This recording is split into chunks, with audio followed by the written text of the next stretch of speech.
Intel plant. So a lot of good information, news, and money coming out of that conversation. Yeah, the biggest takeaway, the biggest headline from that announcement at the Intel plant in Chandler, which happened at about 11:30 earlier this morning and wrapped up an hour later, was that he announced a major grant. We are talking about $8.5 billion for Intel, which has been massively expanding. This award will create 6,000 construction jobs and 3,000 manufacturing jobs. And the money, in case you're wondering, it all comes from the CHIPS and Science Act. This is an act that Biden signed back in 2022, geared towards promoting semiconductors, also known as chips. It's a very key component in most electronics. You can find these chips in our cell phones, in our appliances, in cars.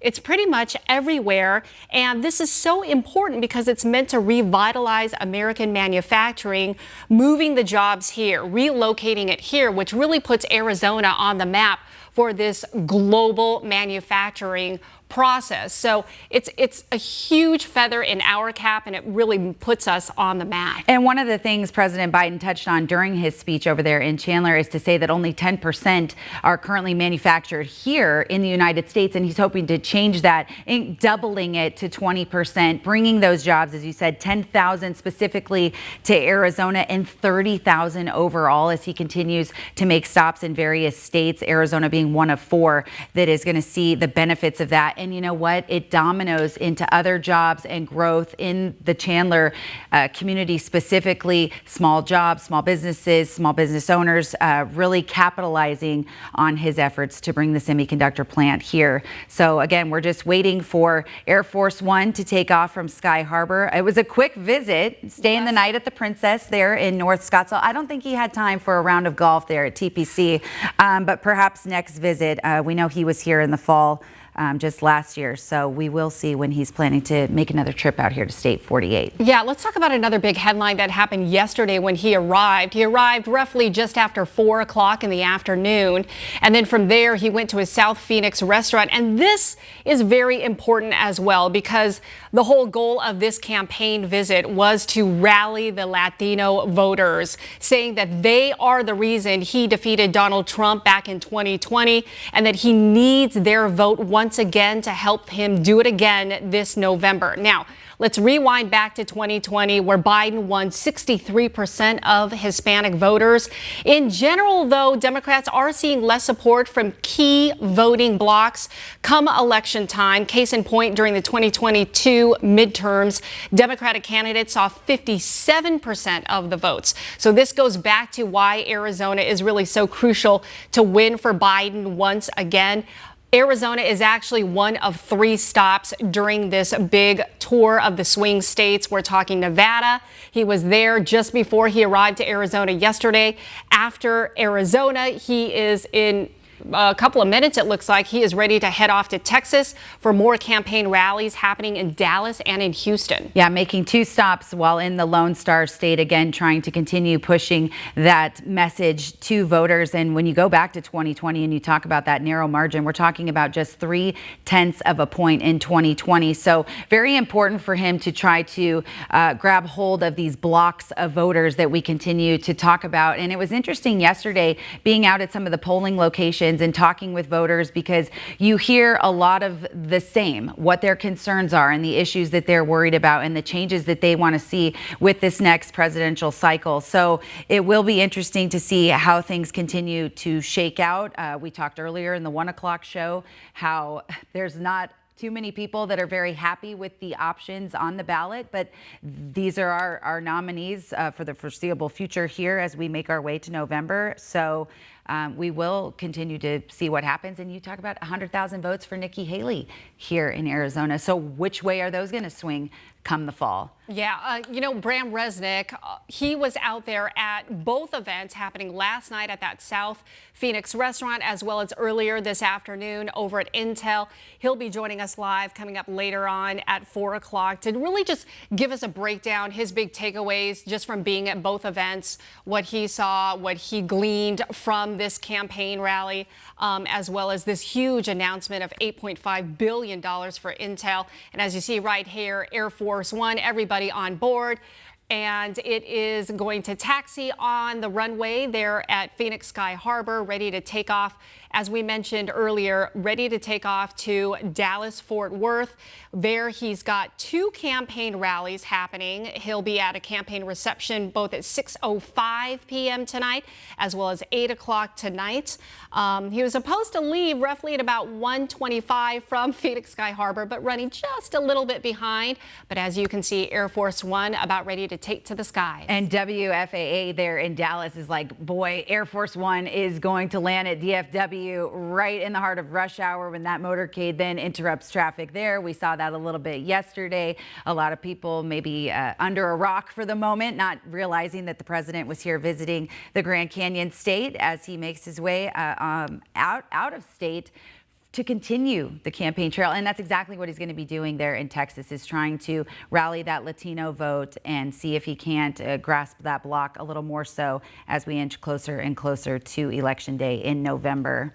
Yeah, because we know definitely that the Latino vote is very crucial. Arizona being one of 3 states, again, Nevada, Arizona, and Texas, crucial to winning his seat in the White House coming up in November. And we should also mention that today and yesterday marks his 3rd visit here to our state as president. He came back in September 2023 for a private campaign fundraiser, also a tribute to his longtime friend, John McCain. He also came back in December 2022. If you'll remember, he went to North Phoenix, visited the TSMC facility. Again, that goes back to the big semiconductor manufacturing business happening right here in our own backyard. So crucial to really putting out these chips that really help the world in all of its products, all of the manufacturing, bringing jobs here to Arizona.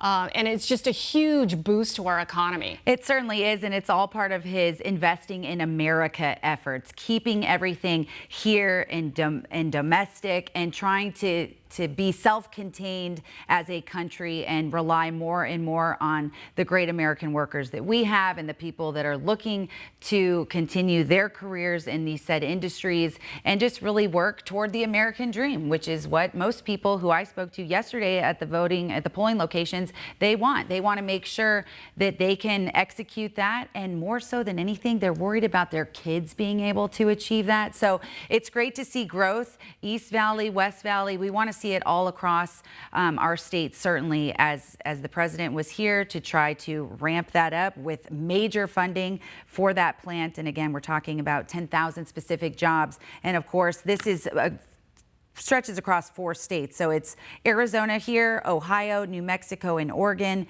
and 30,000 jobs to come with this whole thing. And we saw a lot of the workers there on site in Chandler at the Ocotillo campus just getting really excited, not only to see the president in person, but to hear what he had to say during that speech. Yep, this is a slow ramp up to getting up in the skies right here.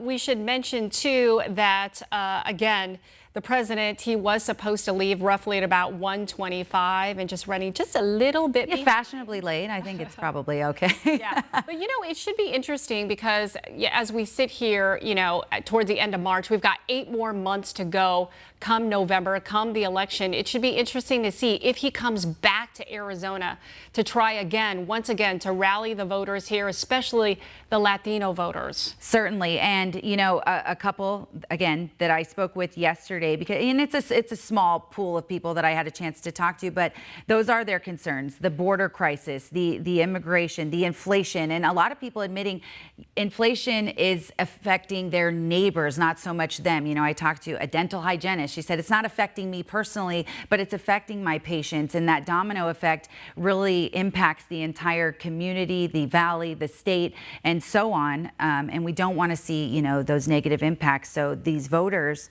that did turn out yesterday and showed up in person, they want to see change. They weren't just answering our questions yesterday. They were making statements to us in hopes that these politicians hear them. And I think, Joe Biden had a chance to talk to plenty of people there on the ground, and I'm sure they were good conversations that, keep an open mind for what we need in this country. Yeah, definitely talking to a key demo last night at that South Phoenix restaurant. It was a Mexican restaurant.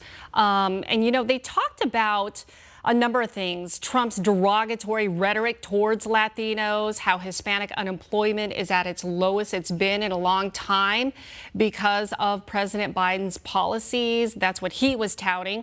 Biden also highlighted his administration initiatives to help small businesses. He also talked about reducing gun violence. He criticized Trump for wanting more tax cuts for rich people.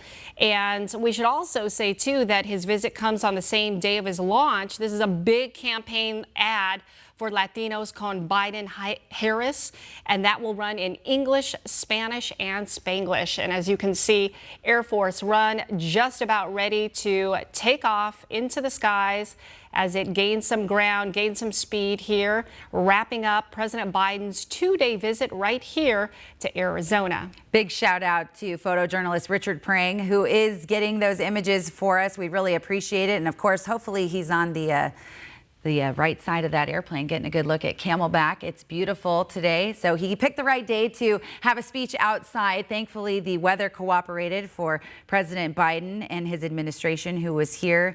We know that Greg Stanton welcomed him yesterday, as well as Stephen Lewis. So it was great to have our dignitaries out there welcoming him on the tarmac as he takes off for Dallas-Fort Worth. Yes, and he is expected to arrive roughly about 5:25. Again, two campaign receptions tonight, both in Dallas and Houston at 6:05 and at 8 o'clock tonight. All right, safe travels, obviously, to Texas. And that's going to do it for us. We want to remind you we will have more coverage of President Biden's visit coming up later on in just roughly about 2 more hours on 12 News at 4.